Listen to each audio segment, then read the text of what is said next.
Sería justo decir que todas las leyes de tránsito tienen como su propósito más alto preservar la vida de las personas. Digo, sabemos que hay otros propósitos en medio de ellos, pero si pudiéramos poner el más alto de en medio de todos los que hay, ¿sería válido, sería justo decir que es ese? ¿Preservar la vida de las personas?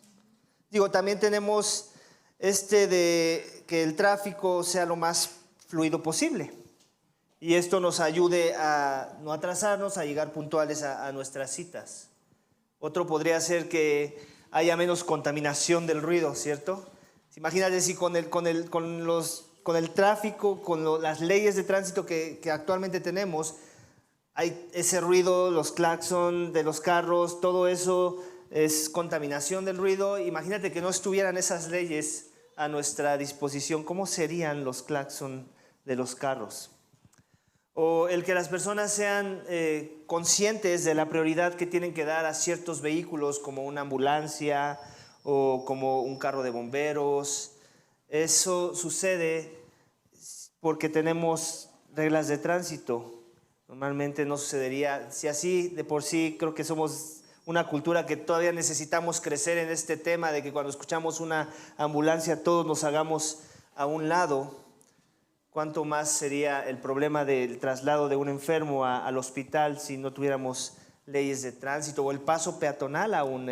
Muchos ni siquiera saben para qué son esas líneas blancas que están paralelas una a la otra en los semáforos y se estacionan ahí su carro y no entienden que ahí es para que pase el peatón, ¿no? Y aún yo que manejo moto también a veces me incomoda cuando veo carros en el espacio donde manejamos donde nos estacionamos, aquellos que manejamos moto, y así sucede, pero y aún así con todo eso ayuda, ¿no? Que tengamos reglas de tránsito, o sea, se reduce el riesgo de que pasen esas cosas que no nos gusta que pasen.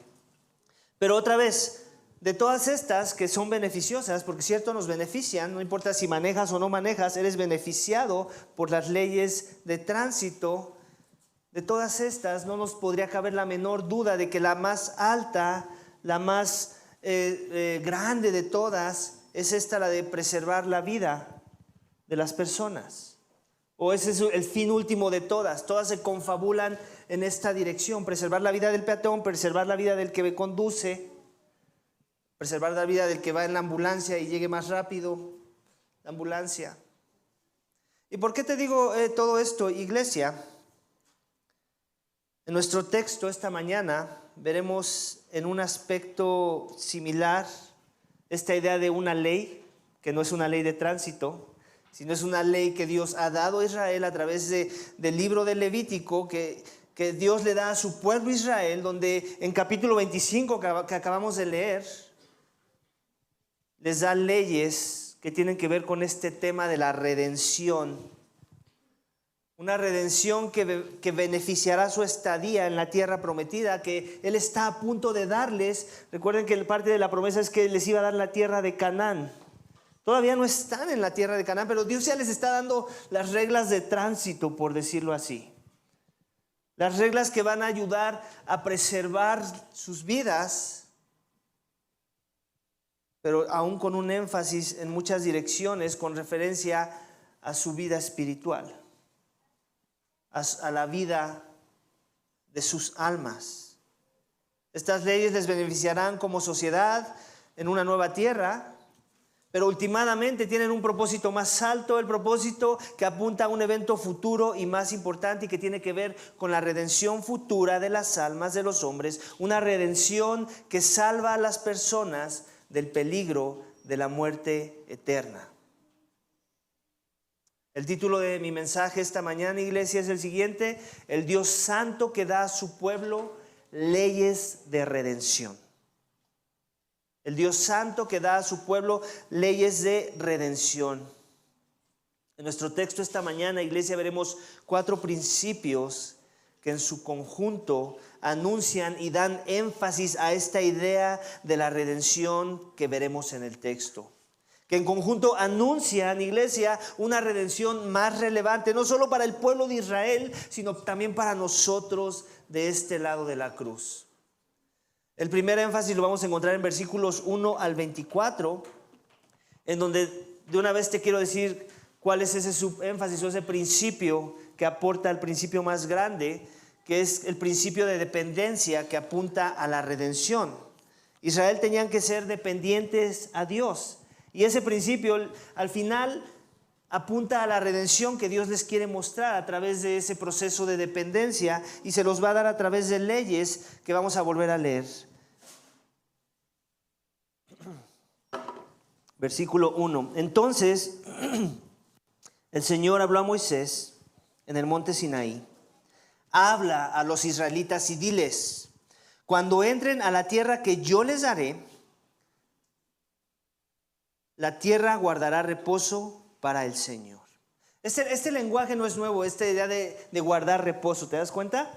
Este es un lenguaje que ya hemos visto antes y que es un mandato para los hombres de Israel, para el pueblo de Israel. Las personas tenían que guardar reposo, y eso que creo que queda muy claro.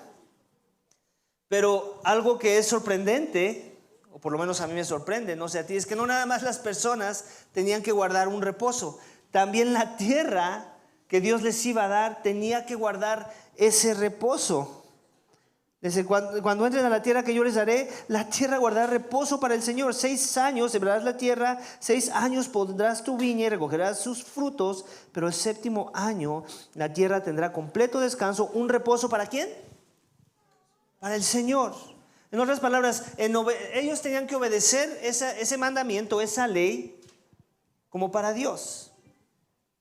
Pero últimamente eso es algo que sería bueno empezar a analizar. Cuando Dios nos da mandamientos, no nada más nos los está dando porque es un Dios caprichoso, que dice: es que Dios nos pone mandamientos y todo se trata de Él. No, últimamente nos benefician a nosotros. Eso es algo que siempre perdemos de vista.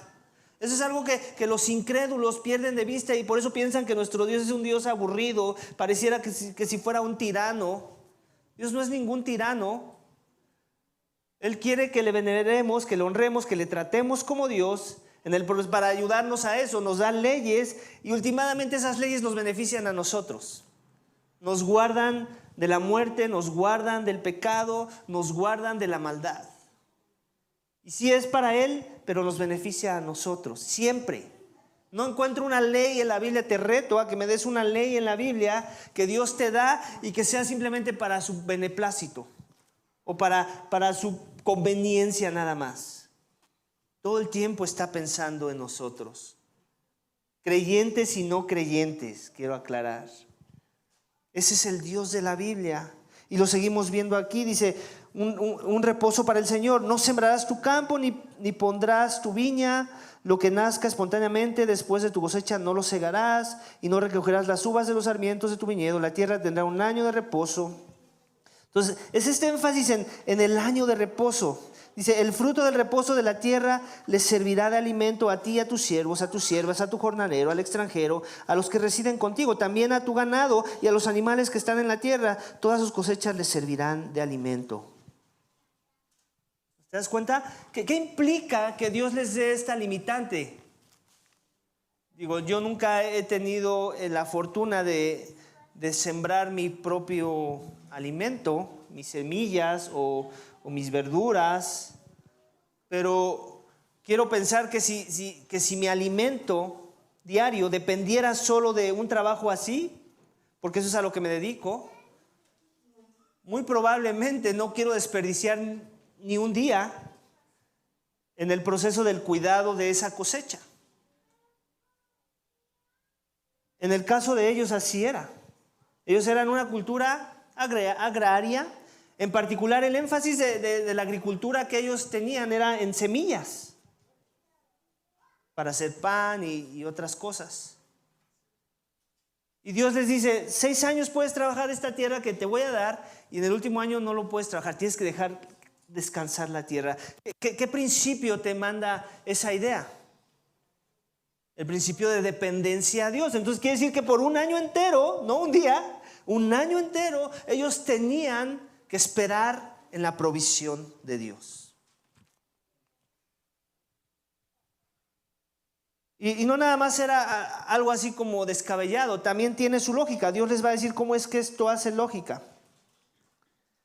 Versículo 8. Contarás también 7 semanas de años para ti, 7 veces 7 años, para que tengas el tiempo de 7 semanas de años, es decir, 49 años. Ok, aquí Dios está siendo muy misericordioso con nosotros. Nos está dando la interpretación de lo que significa todo lo demás que ya dijo. Creo que ninguno de nosotros hubiéramos llegado a la conclusión de que todo esto que dijo en versículo 8 significan 49 años. Lo único que sí podemos ver es que es esta idea de semanas. O sea, a Dios le gusta hablar en este lenguaje con su pueblo Israel. Le está diciendo, ustedes son un pueblo de semanas. Esta idea de la semana tiene que estar grabada en sus mentes. Esta idea de la semana es importante para mí, que ustedes entiendan este lenguaje semanal. Y últimamente les dice el resultado, 49 años. Seguramente también lo dijo para que no se hicieran más divisiones en el cristianismo en cuanto a la interpretación de ciertas cosas.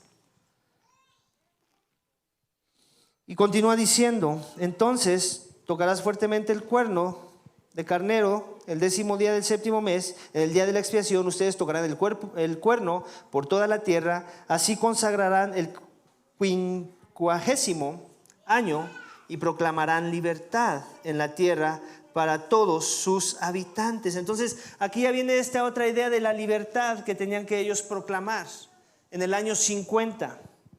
No nada más tenía que haber un año de reposo del 7º año, también cada 50 años tenían que hacer este ritual, por decirlo así, con estos cuernos y tenían que proclamar libertad. Aquí vemos este tema de la libertad que está en conexión con todo lo que ya les dijo. Continuamos leyendo. Será jubileo para ustedes y cada uno de ustedes volverá a su posesión y cada uno de ustedes volverá a su familia. Tendrán el 50º año como año de jubileo. No sembrarán ni segarán lo que nazca espontáneamente, ni vendimiarán sus viñas que estén sin podar, porque es jubileo. Les será santo, de lo que produzca el campo comerán. Entonces, ahora ya viene una palabra nueva. ¿Cómo llamó Dios a todo esto? A esta idea del descanso de la tierra cada 7 años. A esta idea de proclamar la libertad cada 50 años. El jubileo. Dios trae una palabra nueva a su vocabulario, la cual quiere que tenga cierta relevancia y una conexión a algo muy importante. Es una ley que nos va a hablar de un beneficio presente para ellos, pero últimamente futuro en la obra de Cristo. Y continúa diciendo, en este año de jubileo, cada uno de ustedes volverá a su propia posesión. Asimismo, si venden algo a su prójimo o compran algo de la mano de su prójimo, no se hagan mal uno a otro. Conforme al número de los años después del jubileo comprarás a tu prójimo, él te venderá conforme al número de los años de la cosecha. Si son muchos los años, aumentará su precio, y si son pocos los años, disminuirá su precio, porque es un número de cosechas lo que estás vendiendo. Así que no se hagan mal uno a otro, sino teman a su Dios, porque yo soy el Señor, su Dios. Entonces aquí habla también de esta idea de que si alguien vende algo, en este caso estamos hablando de terrenos, no se van de por vida. Él tiene la oportunidad de recuperarlo porque originalmente Dios se lo dio. Es su posesión. Y sí, tal vez lo vende por encontrarse en alguna necesidad, como tal vez alguna vez nos ha pasado. Me imagino que alguna vez has vendido algo por necesidad o has ido al Monte de Piedad tal vez a empeñar algo. Pero ¿cuál es la esperanza aunque te da el Monte de Piedad? El que lo puedas recuperar, siempre y cuando obviamente traigas el dinero de lo que se te prestó. El Monte de Piedad no dice, no, esto ya me lo quedo yo, ya lo trajiste, ya te amolaste. No, te da esa oportunidad de redención, por decirlo así. Y eso es algo bueno, sobre todo si lo que empeñaste es algo que tú consideras de mucho valor, no sé, algún colguije, algún anillo muy valioso que te dio tu tatarabuelo, no sé, y que vale mucho dinero, pero que en ese momento necesitabas dinero, entonces consideraste empeñarlo, pero también lo quieres de regreso. Y esa es la oportunidad que te da esos lugares como el Monte de Piedad, ¿cierto? Entonces, Dios de alguna forma está poniendo las reglas del Monte de Piedad para Israel.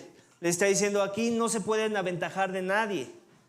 Los está cuidando las posesiones que Él mismo les ha dado. Primeramente, ¿por qué? Porque no le pertenece ni al que se la ha dado ni al que la compra, le pertenecen a Dios. Toda la tierra le pertenece a Dios. Tus posesiones, mis posesiones esta mañana le pertenecen a Dios. Muchas veces nos engañamos de pensar que nos pertenecen a nosotros, pero últimamente Dios nos las da como mayordomos de ellas para que hagamos lo que es correcto delante de sus ojos con ellas. Y esa es la misma idea. Dice, cumplirás pues mis estatutos y guardarán mis leyes para ejecutarlos, para que habiten seguros. ¿Te das cuenta de la idea? Para que habiten seguros en la tierra. Él los está guardando, los está cuidando. Se trata de beneficiarlos a ellos en el proceso de darles mandamientos. Para que habiten seguros en la tierra. Entonces la tierra dará su fruto, comerán hasta que se sacie y habitarán en ella con seguridad. ¿Cuál es esta otra idea de que estarán seguros habitando la tierra? Me imagino que alguna vez te has enterado que hay tierra que pierde su poder de nutrir aquello que plantas. Hay tierra que ya no es fértil, vamos. Y Dios sabe de eso. Él creó la tierra. Y Israel sin tener que hacer varios estudios de la tierra, como ahora los podemos hacer con toda la tecnología, Dios en su misericordia les revela esta parte, esta idea de que no creas que la tierra todo el tiempo va a dar, la tierra misma se tiene que hacer su proceso, por decirlo así, para regenerarse, para nutrirse de los nutrientes que tiene la tierra y entonces podérselo dar a otras cosas de la creación, como en este caso los alimentos, las cosas que sembramos en la tierra. Entonces Dios sabe de eso, ellos no lo saben, pero Dios se los dice. ¿Por qué? Porque son su pueblo y los quiere seguros. No quiere que pasen por tiempos de hambre. Ese es el Dios de la Biblia. Ese es el Dios que a ese nivel de detalle ama a sus hijos y les revela cosas que no les revela a todo mundo. Y Dios no tiene ningún problema con hacer eso. Es parte de lo que lo hace Dios. Entonces la tierra dará su fruto, comerán hasta que se sacien y habitarán en ella con seguridad. Pero si ustedes dicen, ¿qué vamos a comer en el séptimo año si no sembramos ni recogemos nuestras cosechas? Yo entonces les enviaré mi bendición en el sexto año, de modo que producirán fruto para 3 años. Ahí está el secreto. No nada más le está diciendo algo que suena a locura, también le está diciendo, mira, en el sexto año la tierra va a producir 3 veces lo que normalmente produce en promedio cada año. En otras palabras, que si hacemos la suma es esto: la tierra les va a dar para alimentarlos el sexto año, para alimentarlos el séptimo año, que es el año en donde ellos tienen que guardar el sábado de la tierra, y aún para alimentarlos en el primer año del siguiente ciclo, que vendría siendo el octavo año. Y hace todo el sentido. ¿Por qué? Bueno, a mí no me hacía sentido, si no es porque lo leo en un comentario, si te soy honesto. Hace todo el sentido, bueno, a mí no me hace sentido porque yo no cosecho, otra vez, nunca he sembrado, pero aquellos que siembran saben que una vez que plantas, no nada más que no sucede que pones la semilla y de repente empieza a florecer, ¿cierto? Hay que esperar un tiempo. Y ese tiempo es tiempo de que no puedes comerte el fruto de la tierra hasta que ésta dé su fruto, hasta que la planta dé su fruto. Entonces necesitaríamos otro año, por decirlo así, para tener sustento en lo que crece esa planta, en lo que da su fruto esa planta. Y básicamente es por eso que Dios le está diciendo, el sexto año la tierra te va a producir 3 veces. Lo de ese año, lo del año que no puedes comer y lo del año en lo que esperas a que salga fruto de tu cosecha en el siguiente ciclo. ¿Ya hace sentido? Entonces básicamente Dios no nada más le está diciendo ideas descabelladas. El Dios de la Biblia muchas veces es ese Dios, por cierto, o sea, que si les dice, salgan de Egipto y yo los voy a proteger y tienen que irse por este camino, y los lleva y se topan con mar, y eso suena descabellado. ¿Cómo voy a cruzar ese mar? ¿Cierto? Y después Dios hace un milagro, parte las aguas, pasa a su pueblo y cae el pueblo de Egipto por consecuencias de que las aguas regresan a su origen, ¿cierto? Eso es algo que a veces Dios hace, pero también a veces Dios hace cosas meramente lógicas y les da estas leyes y les da la lógica del por qué tiene sentido que no se preocupen y que vivan dependientes de Él. Que Él crean que en el séptimo año Él les va a dar 3 veces lo que normalmente da la tierra cada año. ¿Les hace sentido ahora? Continuamos leyendo. Dice, cuando estén sembrando, en el 8º año todavía podrán comer cosas añejas de la cosecha, comiendo de lo añejo hasta el 9º año, cuando venga la cosecha. Entonces ahí está hablando de lo que les acabo de contar. Además, la tierra no se venderá en forma permanente, pues la tierra es mía, porque ustedes son solo extranjeros y peregrinos para conmigo. Así que en toda la tierra que ustedes tengan en propiedad, proveerán para que la tierra pueda ser redimida. Y ahí está la palabra clave. Todo esto que ya nos dijo, todas estas leyes que les está dando, tienen un propósito a manera de instrucción, de pedagogía. Les quería enseñar que todo esto que les dice, aparte de que les va a beneficiar, porque van a poder descansar la tierra y la tierra va a poder regenerarse, renovarse para poder seguir siendo útil para la cosecha futura. Todo esto también tiene un fin último de enseñarles este concepto de la redención. Y les da esta frase de que la tierra no le puede pertenecer a cualquiera porque le pertenece a Él. Y esto es algo que tal vez nosotros en nuestro mundo capitalista no entendemos, pero si tú vas aún en otras regiones como Inglaterra, la tierra le pertenece a la reina, o al rey en este caso ahora. Ellos pueden comprar propiedades cada determinado periodo de tiempo, pero no, al final del día la tierra no, donde está construida su propiedad no le pertenece a ellos, le pertenece al rey o a la reina de Inglaterra. ¿Puedes creer eso? Y después de ese periodo de tiempo expira y esa propiedad deja de ser tuya, pasa a dominio del reino. Salvo que lo quieras volver a comprar, me imagino, o exista la oportunidad de que lo compre alguno de tus parientes, pero al final nunca es de ellos, siempre es de la reina, de aquel que esté sentado en el trono. ¿Y de dónde crees que sacaron esa idea?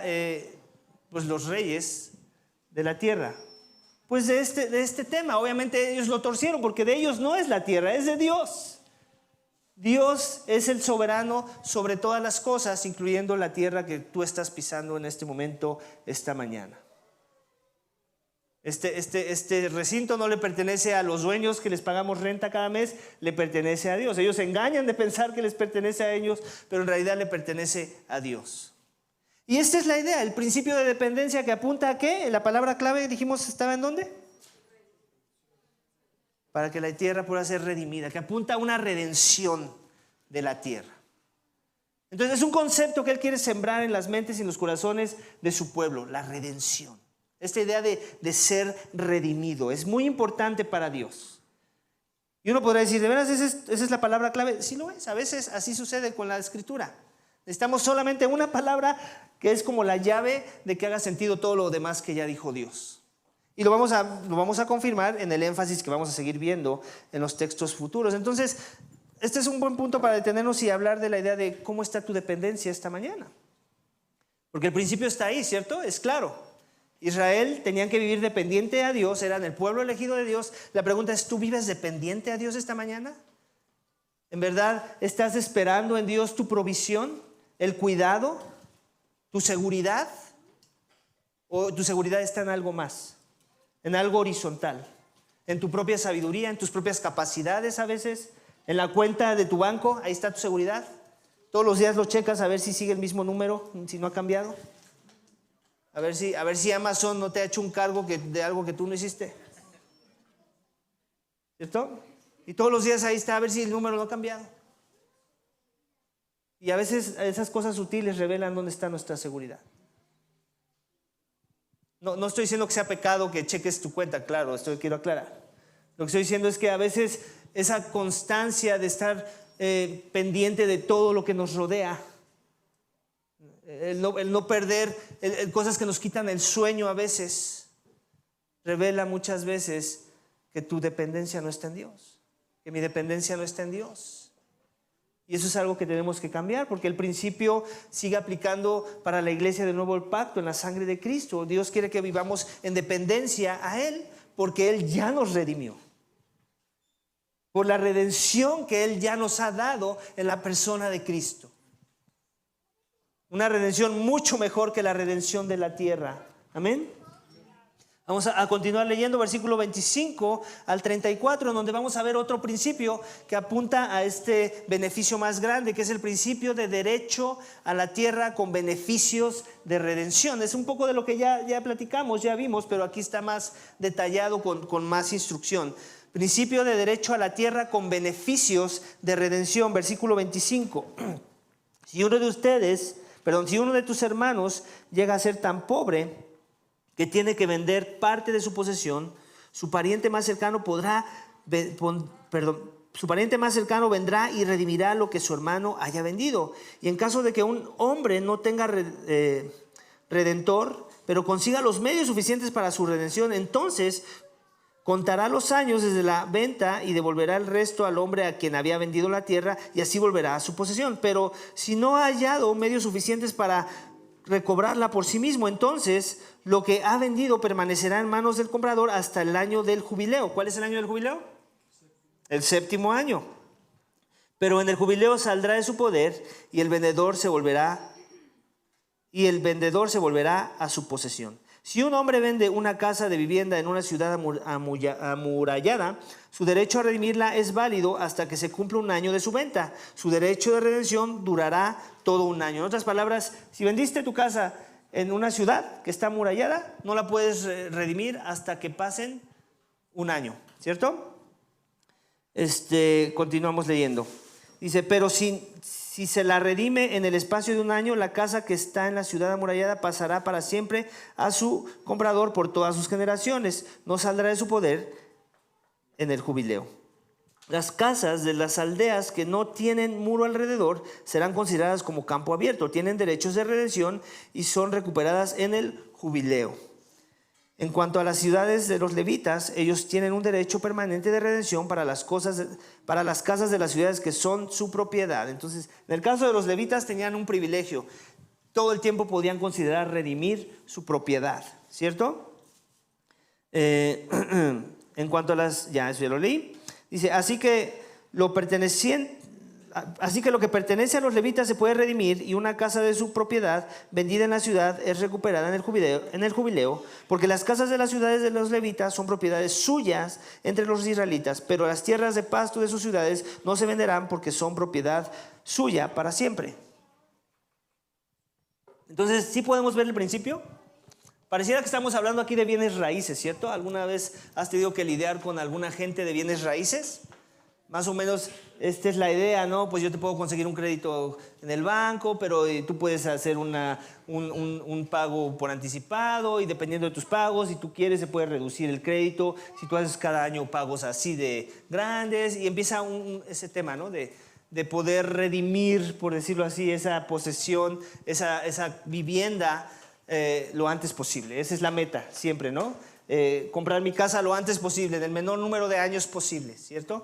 Bueno, ahí estamos hablando de la venta de una casa, pero aquí habla de la idea de que tú fuiste el que por necesidad vendiste una casa. En este caso, ¿cuándo alguien tenía esa necesidad? Pues cuando no tenía, acuérdate, eran un pueblo agrario, y no siempre las cosas iban bien con la cosecha, ¿cierto? Tal vez había caído una plaga, tal vez no hubo suficiente agua, tal vez no hiciste un buen labrado de la tierra. Lo que sea pudo haber traído como consecuencia que tu cosecha no dio el fruto esperado. Entonces, en ese caso, ¿cuál es el resultado? Pues bancarrota, o un tipo de bancarrota. Y muchas veces la bancarrota lucía en, bueno, pues te vendo esta casa. Pero ¿te das cuenta cómo Dios estaba cuidando a su pueblo en el sentido de los bienes que Él les había dado? Le está diciendo, sí, tu necesidad te está llevando a este lugar, pero eso no significa que ya te quedaste sin esperanza. Tu casa puede ser regresada a tu posesión. La persona que te la vendió tiene la obligación de que en el momento en que tú tengas el dinero para pagarla, te la tiene que regresar. Era parte de la ley. Y más les valía guardar la ley, ¿cierto? Ya hemos visto lo que le pasa a Israel cuando no guardan la ley. Siempre hay consecuencias por no guardar la ley. Entonces, ese sentido del principio de derecho a la tierra con beneficio de redención. Y otra vez, ¿cuál es esta idea que nos está dando el texto? La idea de poder redimir las propiedades, poder redimir la tierra misma. Porque ¿dónde están paradas las propiedades? Sobre la tierra, ¿cierto? Ahí es donde se edifica una casa. Entonces, podemos ver esto y seguimos viendo esta idea de redención, este cúmulo de un principio que Dios quiere sembrar en los corazones de su pueblo. Hay redención. Mira, tranquilo, ¿te va a ir mal? Tranquilo que estás pasando por momentos difíciles, pero adivina qué, hay esperanza, hay redención. Y todo el tiempo Israel podía vivir confiado de que si le iba mal o venía un momento difícil en un año en particular y tenían que deshacerse de sus posesiones por un momento, siempre tenían la opción de la redención. Y eso era algo característico del pueblo de Israel, que ellos tenían la opción de la redención. Eso era algo que estaba siendo cimentado, grabado, fomentado en los corazones del pueblo de Dios. Redención, redención, redención. Eso es algo que Dios quiere grabar en tu mente hoy, esta mañana. Para los que son pueblo de Dios, hay redención. ¿Te empieza a hacer sentido ahora todo esto que al inicio no hacía mucho sentido? Vamos a continuar leyendo, versículos 35 al 46. Vamos a ver otro principio, el principio de la generosidad con miras a la redención. Otra vez, énfasis en redención. Sí, el principio de la generosidad, pero no nada más generosidad por generosidad. Generosidad con miras a la redención, versículo 35 al 46. En caso de que un hermano tuyo empobrezca y sus medios para contigo caigan, tú los sustentarás, como a un extranjero o peregrino, para que viva contigo. No tomes interés y usura de él, pero teme a Dios, para que tu hermano viva contigo. No le darás tu dinero a interés, ni tus víveres con ganancia. Yo soy el Señor, su Dios, que los saqué de la tierra de Egipto para darles la tierra de Canaán y para ser su Dios. Si un hermano tuyo llega a ser tan pobre para contigo que se vende a ti, no lo sometas al trabajo de esclavo. Estará contigo como jornalero, como si fuera un peregrino. Él servirá contigo hasta el año del jubileo. Entonces saldrá libre de ti, él y sus hijos con él, y volverá a su familia para que pueda regresar a la propiedad de sus padres. Otra vez, el año del jubileo. Cada 7 años había esperanza de redención. Porque ellos son mis siervos, los cuales saqué de la tierra de Egipto. No serán vendidos en venta de esclavos.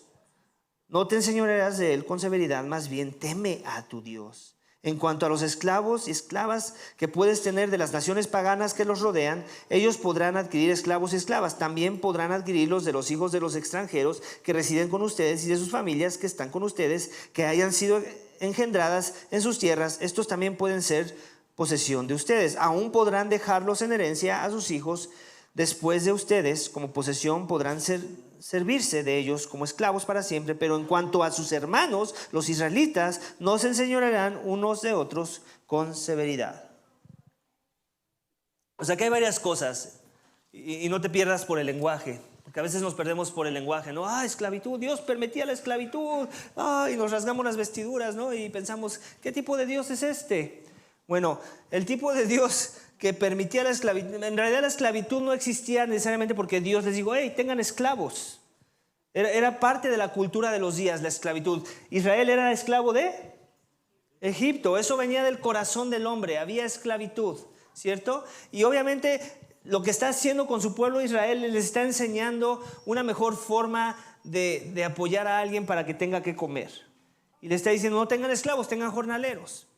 Y aún queremos, aquí ya es una inferencia mía, queremos inferir que si les está pidiendo que traten bien al extranjero, en otros pasajes lo hemos visto, traten bien al extranjero, ustedes fueron extranjeros en Egipto, estamos asumiendo que aún si Israel, los hijos de Israel, fueran a tener esclavos de otras naciones, no les van a dar el trato que ellos recibieron en Egipto.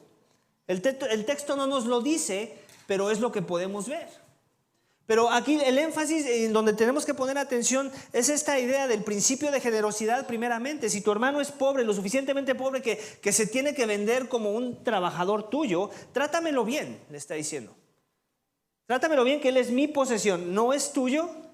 Está en este contexto, pero eso no te da el derecho de darle un trato amargo, un trato rudo. Eso por un lado. Por otro lado, también estamos viendo la esperanza que le da de redención a la persona que se vende a sí misma como esclavo, voluntariamente. Está diciendo, mira, sí, estás pasando por un momento difícil, te puedes vender como un jornalero a tu hermano. ¿Quién es su hermano? Obviamente alguien de la tribu o alguien de otra tribu de Israel. Puede ser hacia alguien de la misma tribu o alguien de otra tribu. Te está yendo mal, tranquilo, no pasa nada. En el último de los casos tú te puedes redimir tú mismo en el momento en que tengas los recursos para redimirte. Pero si ese no fuera el caso, no te preocupes. En el jubileo, todos sabemos que el número 7 es el 7 de la suerte, básicamente le está diciendo Dios. Y en el jubileo, ustedes mismos pueden salir libres. En otras palabras, no puedes ser permanentemente el empleado de nadie. Puedes regresar a la tierra de tus padres, puedes tomar posesión de tu herencia por ser parte de una tribu, por decirlo así. Entonces, esta es la idea que Dios les sigue grabando en sus mentes, algo así como amartillando en sus corazones. Por un lado, que ellos son llamados a la generosidad, a la compasión, a no abusar de las circunstancias de las personas. A veces abusamos, ¿cierto? Vemos a alguien en necesidad, oye, te vendo mi tele, pues te doy tanto. Sabemos que vale más del doble de lo que le estás dando y queremos ser así, ¿cierto? Y a veces somos así de maneras muy sutiles, quiero aclarar, no necesitas ser alguien diciéndote hoy tengo necesidad. A veces a mí me ha sucedido, seamos honestos, vamos en el crucero y alguien se nos acerca y nos quiere vender algo y le queremos regatear lo regateable, ¿cierto? Esa es una forma muy sutil de cómo somos, de cómo nos cuesta trabajo ser justos a veces. Digo, yo sé que a veces también ya se amaña a la gente y le suben el doble de precio de lo que tú sabes que vale algo. Y en ese caso creo que todavía es válido regatear así, oye, no, te doy tanto, ¿sabes? Eso es lo que vale y en Amazon así también me lo encuentro, vamos a ponerlo así, ¿no? Si Amazon lo tiene en ese precio, tú lo puedes dar en ese precio, ¿no? Pero cuando sabes que la persona pues, está en un estado de necesidad, no ha encontrado empleo y somos así a veces.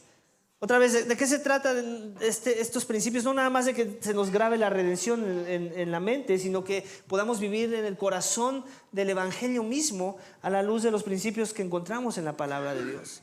Y la esperanza es que todo el tiempo estemos buscando ser generosos en todas direcciones, y más cuando vemos necesidad. Cuando ves a tu hermano en necesidad y no le das. No le das el alimento que necesita, no le das el cobijo que necesita, no le das el refugio que necesita. ¿Qué tipo de hijo de Dios decimos ser? ¿O qué tipo de pueblo de Dios decimos ser? Y la esperanza es que ese no sea algo que nos caracterice el no ser generosos, sino por el contrario, que la generosidad sea parte del ADN de lo que significa ser pueblo de Dios. Si Dios se lo pidió a Israel, ¿cuánto más a nosotros que hemos recibido otra vez una mejor redención? Una redención más sublime, más grande, más gloriosa que la que ellos podían ver en ese momento. Amén. Entonces, había un principio de la generosidad con miras a la redención. Y ponte en el lugar de esa persona que era pobre. Levante la mano, ¿a quién le gustaría estar pobre el día de mañana? A nadie, ¿verdad? No nos viene natural ser pobres, pero hay circunstancias en las que ellos tenían que ser orillados a venderse como un jornalero, como un empleado de sus hermanos. Y la esperanza es que el trato que recibieran fuera un trato digno, que el hecho de que eran pobres no significa que ya perdieron su valor. Y sigue siendo así en nuestros días. Todas las personas tienen un valor ante Dios y por eso es que les debemos de tratar con dignidad. Sin importar si son creyentes o no creyentes, todos hemos sido creados a la imagen de Dios y tenemos que honrar esa imagen que ha sido grabada en sus corazones. Y en el momento en que no lo hacemos, pues de alguna forma también estamos cayendo en estos temas en donde no estamos glorificando a Dios como su pueblo. Entonces Dios quiere que seamos generosos. Él quiere que aquel que está recibiendo generosidad no nada más la reciba y tenga un buen trato, sino que tenga la esperanza de la redención. Y otra vez, énfasis en redención. En otras palabras, ¿a qué conclusión podemos llegar ya ahorita sin ir a mi último punto del sermón? Que Israel era un pueblo de redención, ¿cierto? Con una cultura de la redención, con un énfasis en la redención. Y eso es algo que Dios les quería enseñar, porque les quería hablar de una mejor redención. Vamos al último énfasis, versículos 47 al 55, en donde vamos a ver el principio de pacto con esperanza de redención. Principio de pacto con esperanza de redención. Antes de ir a ese punto, bueno, no, en este punto creo que también tengo oportunidad de hacer este comentario. Vamos a leer, versículo 47, dice: si aumentan los bienes del extranjero o del peregrino que mora contigo, si empobrece tu hermano que está con él y se vende al extranjero que mora contigo, o se vende a los descendientes de la familia de un extranjero, él tendrá derecho de redención después de ser vendido. Uno de sus hermanos podrá redimirlo, o su tío o el hijo de su tío podrán redimirlo, o un pariente cercano de su familia podrá redimirlo, o si prospera él mismo podrá redimirse. Entonces él, con su comprador, calculará desde el año en que se vendió hasta el año del jubileo, y el precio de su venta corresponderá al número de años.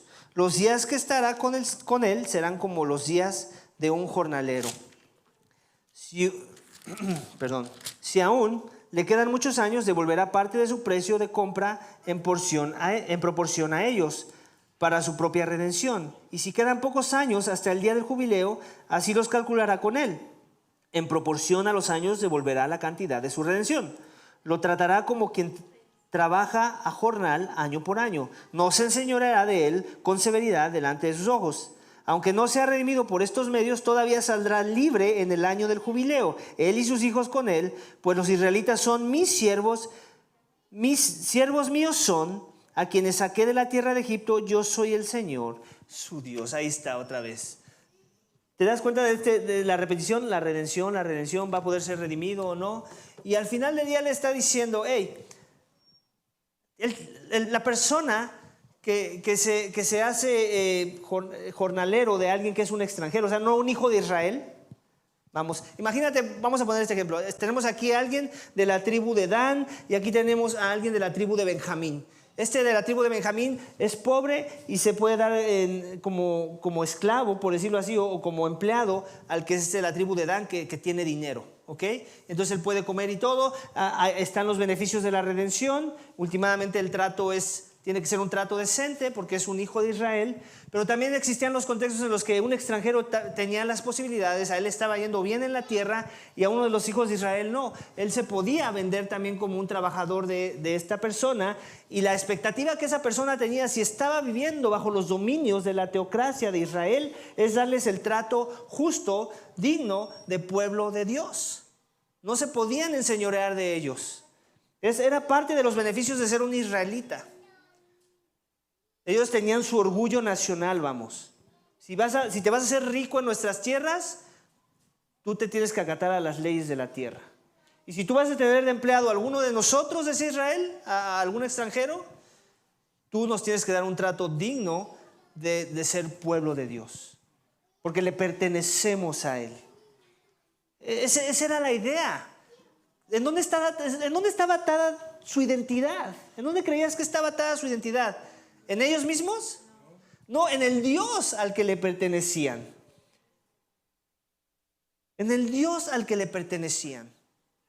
Eran posesión de Dios. Y Dios hace el énfasis al final del capítulo. Dice: mis siervos son mis siervos, siervos míos son. O sea, te das cuenta hasta el lenguaje.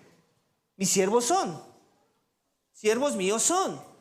O sea, 2 veces. Para que quede claro por qué tan estricto este asunto. Le pertenecen a Dios. Es el principio de pacto con Israel. ¿Con quién hizo? ¿Con cuáles pueblos de la tierra hizo Dios un pacto? En el Antiguo Testamento, solo con Israel. Y Él quería honrar ese pacto, Él quería guardar ese pacto, Él quería que los demás pueblos de la tierra vieran lo especial que eran ellos, no porque ellos fueran especiales en sí mismos, porque después vemos que no eran muy diferentes de todos los demás, sino por el Dios que los posee. Porque ese Dios es especial. Y eso es lo que los hace especiales, que tienen un Dios especial, el cual los posee. En otras palabras, Dios se quiere exaltar a sí mismo a través de esa dinámica y de ese pacto que hizo con Israel. Quiere que lo vean grande. Oh, wow, aquel que es Israel tiene todos estos beneficios, tiene todas estas leyes que los guardan, que los cuidan, que los protegen. que les da su dignidad. ¿Te das cuenta? Todos los pueblos de la tierra, imagínate un egipcio, debían de sentirse celosos de no ser el pueblo de Dios. ¿Por qué no tengo un Dios como el de Israel que da estas leyes, que les descifra los códigos de la tierra para que no se mueran de hambre y la tierra no deje de producir su fruto? Esa es la idea. De alguna forma también la esperanza es que provoque a celos a las naciones para que quieran adorar al Dios de Israel, para que se quieran convertir al Dios de Israel. Y eso sigue siendo la idea hasta nuestros días. Dios ha hecho un pacto con su pueblo, la iglesia, del nuevo pacto en la sangre de Cristo, en donde Dios nos ha dado un mejor jubileo con una mejor redención. El pago del rescate de nuestras almas, el rescate de la esclavitud del pecado en la que vivíamos antes de conocerle, que supera por mucho el rescate de Israel de la esclavitud de Egipto. El rescate de la muerte eterna de nuestras almas, que supera por mucho el rescate de la muerte que amenazaba a los israelitas en el ejército cuando los perseguía Faraón. Es un rescate muchísimo mejor, con una mejor redención. Jesús anunció de esta redención. Jesús anunció de este rescate en Mateo 20:28. Escúchalo bien.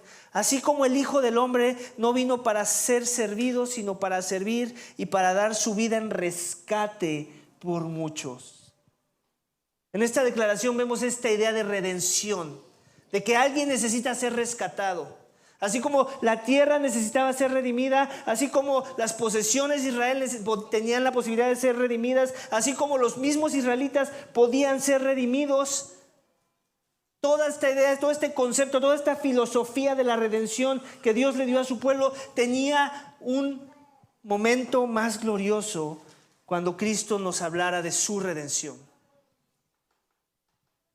Jesús al tercer día, el séptimo de la semana, aquí ya te empieza a hacer conexiones con Cristo. Jesús al tercer día, al séptimo de la semana. ¿Cuál es el día séptimo de la semana? El día domingo.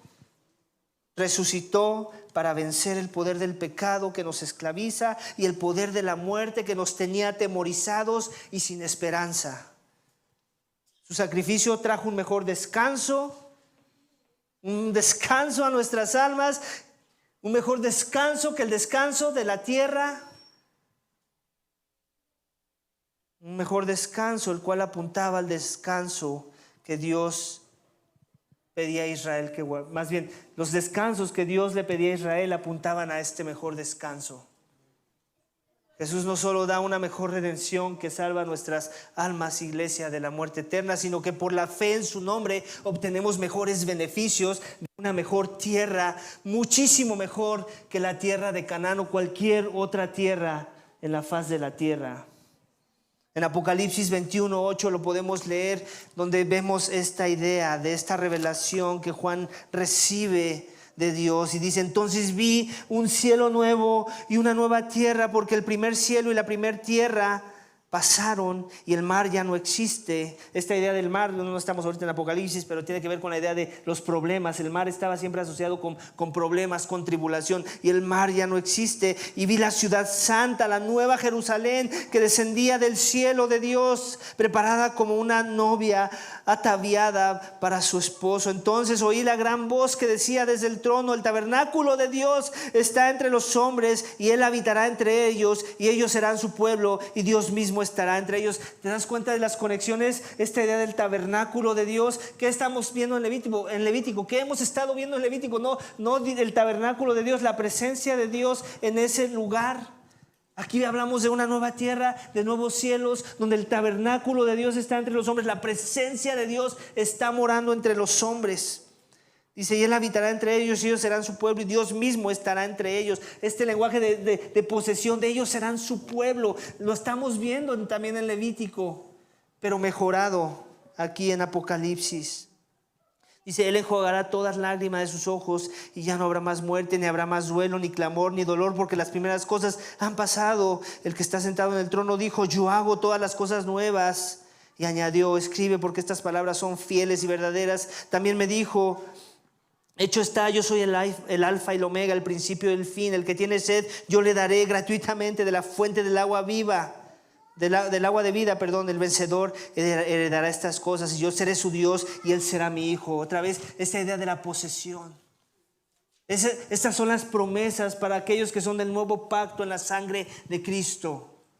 Un mejor pacto que el que recibió Israel. Un mejor pacto que el que estamos viendo en Levítico, que eran las sombras de este mejor pacto. Pero luego viene el versículo 8, dice, pero los cobardes, incrédulos, abominables, asesinos, inmorales, hechiceros, idólatras y todos los mentirosos tendrán su herencia en el lago que arde con fuego y azufre, que es la muerte segunda. Entonces aquí está el contraste de aquellos que vamos a recibir la tierra, no una tierra de Canaán, una mejor tierra, los nuevos cielos, la nueva tierra por los méritos de Cristo. Si hemos confiado en verdad en Él, si en verdad entiendes tu más grande necesidad esta mañana, que necesitas redención, no la redención de tu tierra, ni de tu casa, ni de lo que empeñaste en Monte de Piedad, la redención de tu alma, porque eras esclavo al pecado o eres esclavo al pecado. Porque tal vez no te has humillado esta mañana a tu más grande necesidad de redención, que es Cristo. Que Él sea tu redención. Aquel que dijo que venía a dar su vida en rescate por muchos. Aquel que dijo que venía a derramar la sangre del sacrificio. Que Él era el Cordero de Dios. Que Él venía a limpiarnos el corazón. Que Él venía a adoptarnos a la presencia de su Padre cuando pusiéramos nuestra fe en Él. Porque entendíamos que merecíamos la muerte, merecíamos el sacrificio. Nosotros merecíamos esa cruz y Cristo la llevó en nuestro lugar. Él es nuestra redención esta mañana, iglesia. Y el llamado es arrepentimiento y fe en su nombre. Si aún no le conoces esta mañana, si no sabías que necesitabas redención, ahora ya lo sabes. Dios habló de la redención en el Antiguo Testamento. Ahora quiere que veas tu necesidad de redención en el Nuevo Testamento. Cuando entiendes que tu pecado te separa de Dios, que por tu pecado mereces la muerte eterna, que solamente Cristo y por sus méritos puedes escapar esa muerte. Cuando confías que Él vivió la vida perfecta que tú no pudiste vivir, que pagó el castigo que tú merecías por tu pecado y que resucitó al tercer día, que fue el día séptimo de la semana, en donde Él se convierte en nuestro más grande jubileo. Cuando confiamos en ese tipo de salvación. Y mientras esperamos ese día, tu llamado, si es que eres un verdadero creyente en Jesús, es que confiemos en Él. Que vivas dependiente de Él, que vivas esperanzado de Él, que aún estés dispuesto a buscar a dar la generosidad que Él ya te mostró a otros. Que reflejes su carácter en el trato a tu prójimo, que ames a tus enemigos. Creo que es claro, ¿cierto, iglesia? Cómo es que las leyes levíticas apuntaban a un propósito más alto e importante, a una redención más sublime, al descanso de descansos, a la salvación de la muerte eterna, a una mejor tierra con mejores cielos, donde la presencia de Dios es muchísimo mejor, es mejorada que la del tabernáculo mismo. Vamos a orar, iglesia. Vamos a orar para que Dios nos dé la gracia de ver nuestra necesidad de redención esta mañana, y que si aún no hemos sido redimidos en Jesús, entonces vengamos en arrepentimiento y fe a buscar su redención, su salvación. Pero también oremos para que si ya tenemos esa redención, entonces vivamos a la luz de estos principios que hemos visto esta mañana, donde nuestro presente revela que en Jesús encontramos dependencia, donde nuestros derechos y beneficios eternos los encontramos en Él, donde nuestras vidas reflejan la generosidad que Él ya nos mostró, donde nuestro presente revela que somos hijos del pacto en la sangre derramada del Hijo, que Él es nuestra verdadera y única esperanza esta mañana, porque entendemos que Él es el jubileo al que apuntaban todos los demás jubileos. Amén. Vamos a orar. Padre, te damos gracias. Gracias por tu palabra, gracias por la bendición que nos has dado de poder escudriñar hoy tu palabra, este texto que parecía sin pies ni cabeza, que parecía nada aplicable a nuestras vidas y que en muchas formas no lo es, pero en todos los principios sí lo es, Señor. Tú quieres que vivamos expectantes de nuestra necesidad de redención. Que la redención sea el lenguaje de tu pueblo, sea lo que celebra a tu pueblo, que el jubileo que Cristo trajo a nuestras vidas, ese mejor jubileo, esa mejor libertad, la libertad de la esclavitud del pecado y de la muerte eterna, que los beneficios que tu Hijo nos da en hacernos aceptos delante de ti, posesión tuya delante de ti, por los méritos de Cristo, porque Él murió la muerte que merecíamos, porque Él vivió la vida que nosotros teníamos que haber vivido y no pudimos vivir, porque Él pagó el castigo por el pecado. Él dio el precio, el pago por nuestra alma, un precio de sangre derramada, la sangre sublime del Hijo de Dios, que nos compra y nos hace aceptos delante de ti, nos limpia delante de tus ojos y nos declara justos por el Evangelio, por la fe en Él. Ayúdanos, Señor, a recordar que todos aquí necesitamos redención.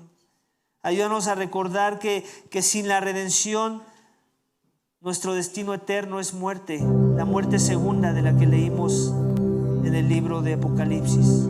Padre, yo ruego que si aquí hay algún muerto espiritual, alguien que escuchó esto y que pudo entender algo de lo que dice tu palabra, que entiende que tiene esa más grande necesidad de ti en la redención, y que tú traigas vida, Señor, por tu evangelio, por las misericordias, por tu amor y tu misericordia, Señor, para que tengan vida y tú seas hoy su más grande jubileo, su más grande redención, aquello que los une a ti, que los declara tu posesión eterna, para gloria tuya y por los méritos de tu Hijo, Señor. Gracias por Cristo, porque en Él se cumple todos los jubileos, porque Él es el más grande de todos. En el nombre de Cristo Jesús te damos gracias.